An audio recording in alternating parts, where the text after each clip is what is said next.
사랑하는 주 예수님, 날씨가 변하듯 우리의 마음도 늘 변함이 있습니다.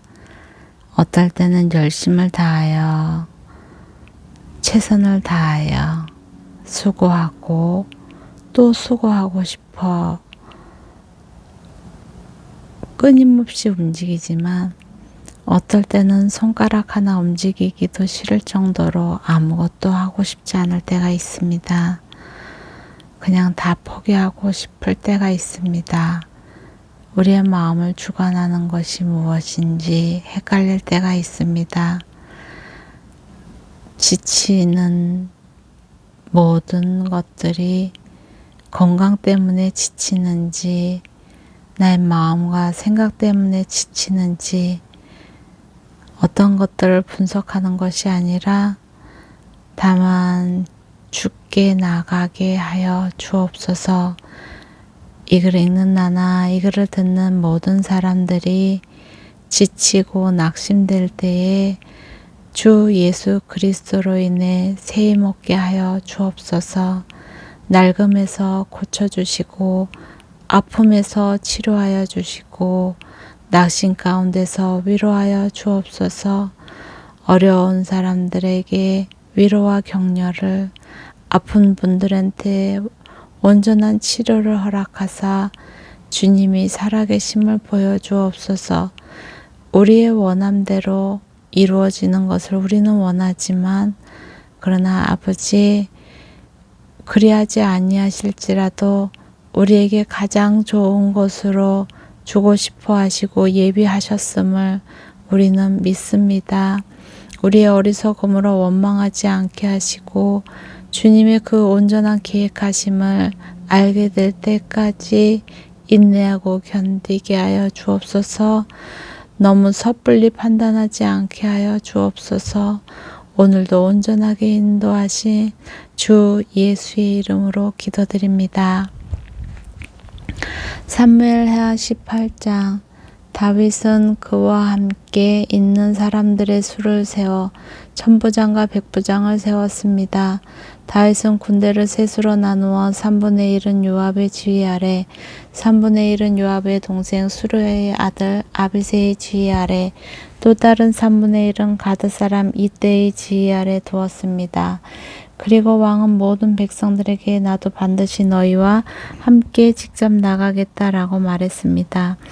그러나 백성들은 말했습니다. 나가시면 안 됩니다.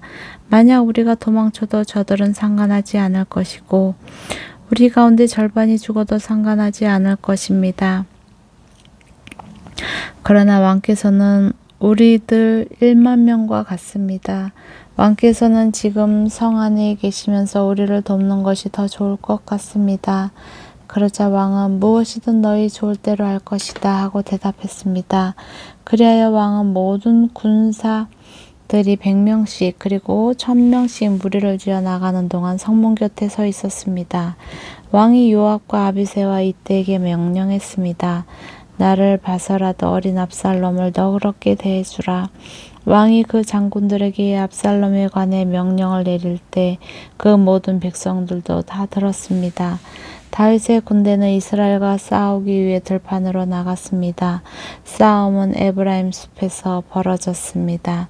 거기서 이스라엘 군대는 다윗의 군대에게 패했는데 그날 거기서 죽은 사람이 2만 명이나 됐습니다.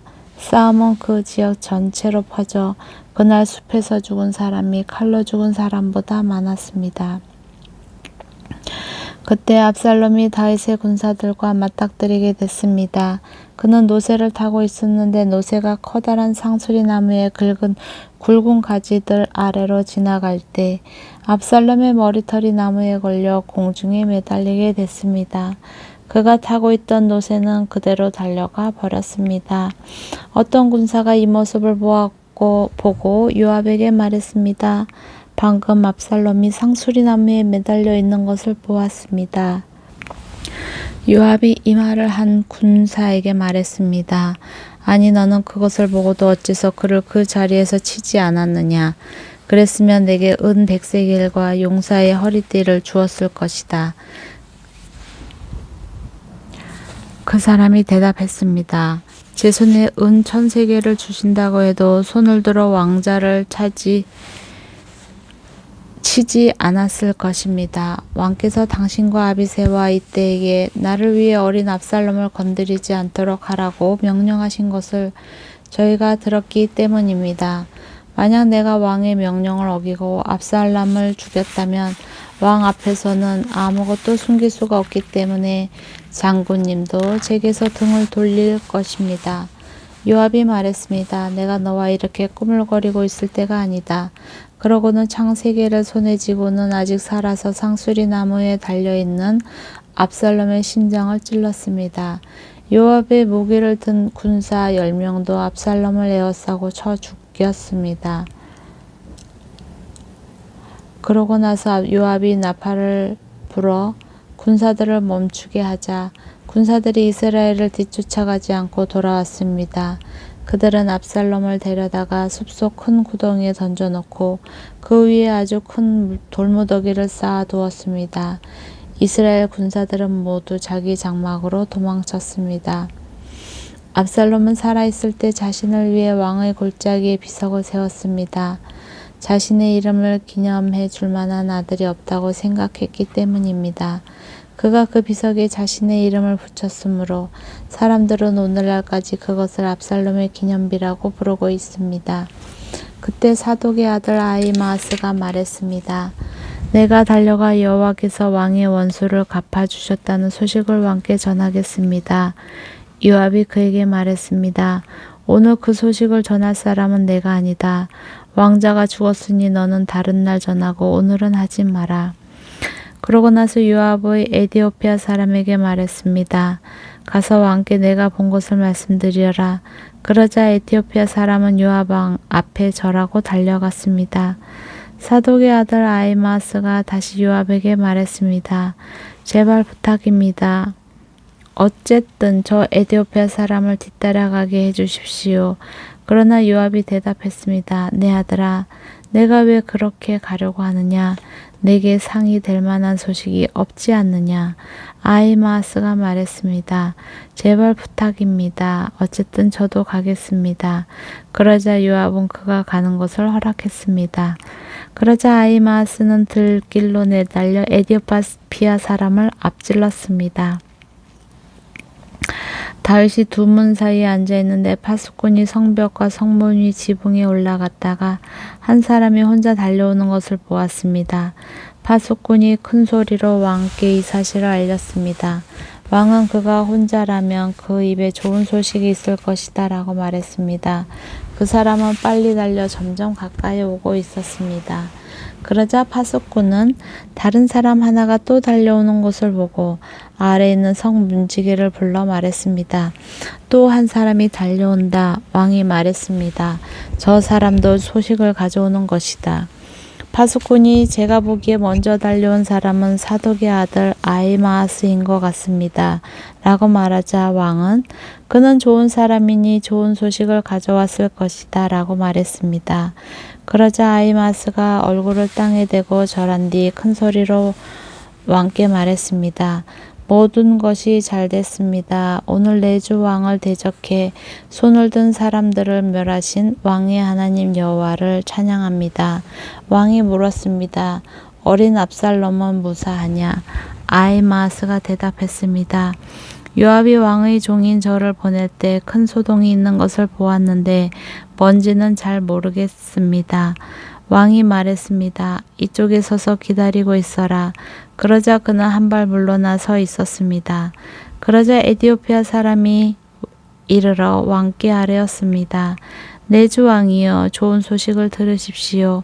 여호와께서 오늘 왕을 대항해 들고 일어난 사람들에게 원수를 갚아 주셨습니다. 왕이 에티오피아 사람들에게 물었습니다. 어린 압살롬은 무사하냐? 에티오피아 사람이 대답했습니다. 내 주 왕의 원수들과 왕을 해치려고 들고 일어나는 모든 사람들이 그 젊은이와 같게 되기를 빕니다. 왕은 이 말을 듣고 마음이 너무 아파서 성문 위쪽 방으로 올라가 통곡했습니다. 왕은 올라가면서 울먹이며 말했습니다. 내 아들 압살롬아, 내 아들아, 내 아들 압살롬아, 내가 너 대신 죽을 수만 있었다면 압살롬아, 내 아들, 내 아들아. 19장. 요압은 왕께서 압살롬 때문에 통곡하며 슬퍼하셨다는 소식을 들었습니다. 온 백성들에게도 그날의 승리가 슬픔으로 바뀌었습니다. 그날 군사들이 왕께서 그 아들 때문에 슬퍼하신다 하는 말을 들었던 것입니다. 그날 군사들은 싸움에서 패배한 군사들이 부끄러워 슬그머니 들어가듯 그렇게 성 안으로 들어갔습니다. 왕은 여전히 얼굴을 가리고 큰 소리로 울었습니다. 내 아들 압살롬아, 압살롬아, 내 아들아, 내 아들아. 그때 요압이 집으로 들어가 왕께 말했습니다. 오늘 왕께서는 왕의 모든 군사들을 수치스럽게 만들고 계십니다. 저들은 왕의 목숨과 왕의 아들, 딸들과 왕의 아내와 후궁들의 목숨을 구해주지 않았습니까? 왕이 이렇게 하시는 것은 왕께 반역한 사람들은 사랑하고 왕을 사랑하는 사람들은 미워하는 것입니다. 오늘 왕께서는 왕의 장군들과 군사들은 왕께 있으나 마나한 사람들이라는 것을 분명히 보여주셨습니다. 차라리 압살롬이 살아있고 우리 모두가 죽었다면 왕은 오히려 더 기뻐하셨을 것이라는 생각마저 듭니다. 그러니 이제 밖으로 나가 왕의 군사들을 위로의 말씀을 해 주십시오. 여호와를 두고 맹세하는데 왕이 밖으로 나가지 않으시면 밤이 오기 전에 왕 곁에 남아있을 군사가 한 명도 없을 것입니다.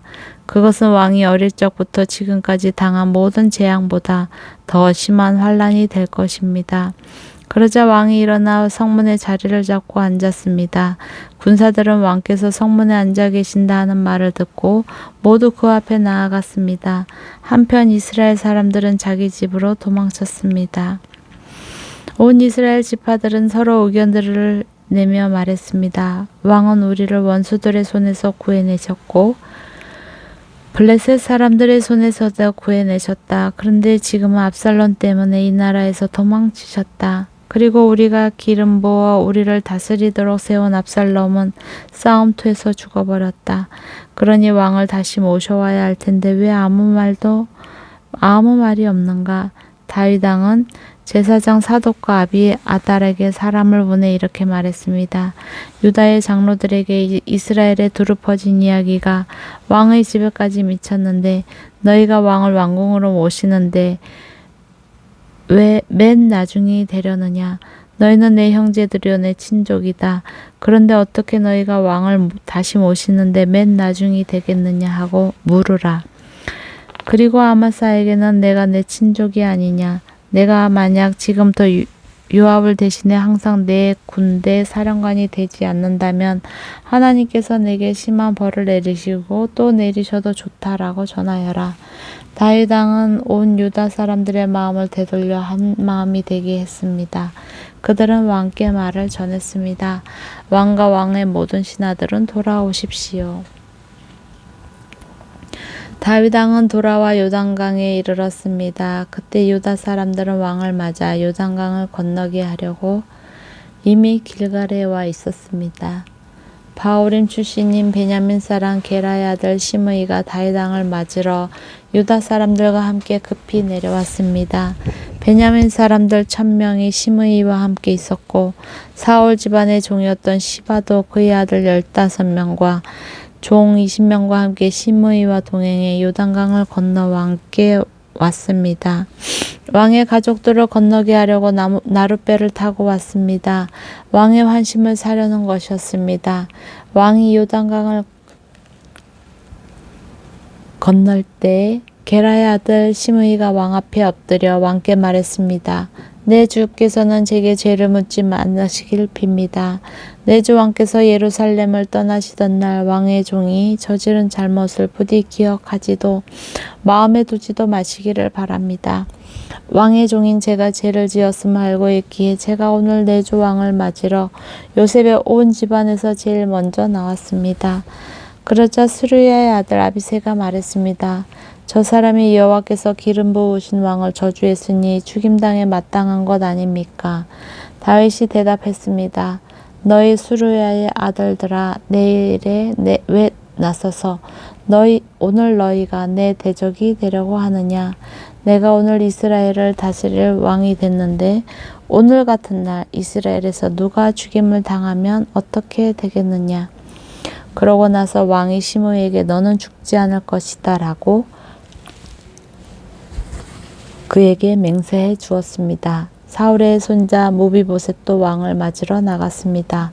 그는 왕이 떠난 날부터 왕이 무사히 돌아오는 날까지 발도 씻지 않고 수염도 깎지 않으며 옷도 빨아입지 않고 지냈습니다. 무비보셋이 예루살렘에서 왕을 맞으러 나오자 왕이 그에게 물었습니다. 무비보셋아, 어째서 나와 함께 가지 않았느냐? 무비보셋이 말했습니다. 내 주 왕이여, 왕의 종이 다리를 절기 때문에 제 종에게 나귀 한 장을 얹어 타고 왕께 가겠다고 일렀는데 제 종 시바가 저를 배신했습니다. 그리고 그가 내 주 왕께 저를 모함했습니다. 내 주 왕께서는 하나님의 천사 같으시니 왕이 좋으신 대로 하십시오. 내 할아버지의 모든 자손들은 내 주 왕께 죽어 마땅했으나 왕께서 왕의 종에게 왕의 식탁에서 먹는 사람들 사이에 자리를 내주셨습니다. 그러니 제가 호소할 무슨 권리가 있겠습니까? 왕이 그에게 말했습니다. 더 말해 무엇 하겠느냐? 내게 명령하는데 너와 시바가 서로 밭을 나누어라. 무비보셋이 왕께 말했습니다. 내 주 왕께서 무사히 집에 도착하셨으니 그가 모든 것을 갖게 하십시오. 길르앗 사람 바르실레도 왕이 요단강을 건너는 것을 도우려고 로글림에서 내려왔습니다. 그때 바르실레는 80세로 나이가 무척 많았습니다. 그는 큰 부자였기에 왕이 마하나임에 있을 때 물자를 공급해 주었습니다. 왕이 바르실레에게 말했습니다. 나와 함께 강을 건너 예루살렘에서 함께 지내자. 내가 원하는 것을 모두 주겠다. 그러나 바르실레가 왕께 대답했습니다. 제가 살면 얼마나 더 살겠다고 왕과 함께 예루살렘으로 올라가겠습니까? 저는 지금 80세나 됐습니다. 제가 무엇이 옳고 그른지 판단할 수 있겠습니까? 왕의 종이 먹고 마시는 것의 맛을 알 수 있겠습니까? 제가 이제 남녀가 노래하는 소리를 알아들을 수 있겠습니까? 제가 어떻게 내 주 왕께 또 다른 짐이 되겠습니까? 왕의 종은 그저 왕과 함께 요단강을 건너 조금 가려는 것뿐인데 왕께서는 왜 굳이 그렇게 상을 주려고 하십니까? 왕의 종이 돌아가서 내 아버지, 어머니의 무덤 곁에 묻히게 해 주십시오. 다만 여기 왕의 종 김함이 있으니 그가 내 주 왕과 함께 건너가게 하시고 무엇이든 기뻐하시는 대로 그에게 해주시기 바랍니다. 그러자 왕이 말했습니다. 그러면 김함을 데리고 강을 건널 것이다. 그리고 내가 무엇이든 내가 기뻐하는 대로 그에게 해주겠다. 그리고 무엇이든 내가 내게 요구하는 것을 너를 위해 해줄 것이다. 그리하여 모든 사람들이 요단강을 건넜고 왕도 건너가서 바르실레에게 입을 맞추며 그를 축복해 주었습니다. 그러자 바르실레는 자기 집으로 돌아갔습니다. 왕의 길갈로 건너갈 때 김함도 그와 함께 건너갔습니다. 모든 유다 사람들과 이스라엘 사람들 2분의 1이 왕과 함께 건넜습니다. 바로 그때 온 이스라엘 사람들이 왕께 다가와 말했습니다. 유다 사람들이 우리 형제면서 어떻게 우리와 의논하지도 않고 왕을 슬쩍 모셔다가 왕과 왕의 가족과 그 신하들이 모두 요단강을 건너시도록 했습니까? 모든 유다 사람들이 이스라엘 사람들에게 대답했습니다. 우리가 그렇게 한 것은 왕께서 우리와 가까운 친족이기 때문이요. 너희가 왜 그 일로 그렇게 화를 냈느냐? 우리가 왕께 뭘 얻어 먹기라도 했느냐? 우리를 위해 뭘 챙기기라도 했느냐? 그러자 이스라엘 사람들이 유다 사람들에게 대답했습니다. 우리는 왕에 대해 10 몫의 권리를 가지고 있다. 그러니 우리가 너희보다 왕께 더 큰 권리를 주장할 수 있다. 그러면 어떻게 너희가 우리를 멸시하는 것이냐. 우리 왕을 다시 모셔오자고 먼저 말한 것은 우리가 아니냐. 그래도 유다 사람들이 이스라엘 사람들보다 더 강경하게 맞섰습니다. 아멘.